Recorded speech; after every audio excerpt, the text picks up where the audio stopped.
E seja bem-vindo a mais um vídeo do Extreme X. E dessa vez eu vou estar ensinando uma coisa muito legal, que é como deixar o Don't Starve em português. Eu não sei se é 100%, mas é muita coisa. Não, eu acho que uns 80%. E serve para nova versão. E qual seria a nova versão? É a que tem para download no meu canal. Então, esperar que só o Don't Starve. Vocês podem ver que tá em português. Isso também funciona lá do jogo. Então, o que vocês precisam? Aqui o Don't Starve, né? Esse arquivo vai estar na descrição para baixar. Não fui eu que fiz. Aí aqui você vai onde está seu Don't Starve, clica no botão direito, abrir local do arquivo.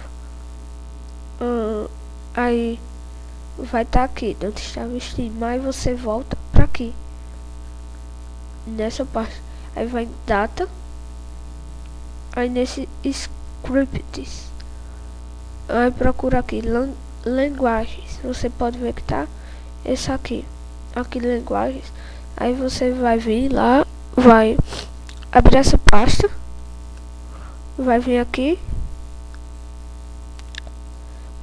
e você vai fazer isso aqui, copiar esses dois scripts e mandar aqui para linguagem e pronto.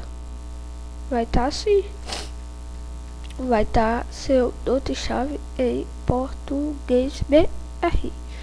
Eu ainda não vi nenhum, eu só vi um vídeo ensinando e poucas pessoas ouviram.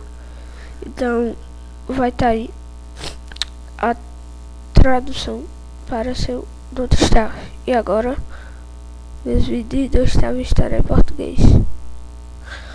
Mas se você não quiser abrir aqui como, você vai vir nesse local, games, aqui, mesma coisa.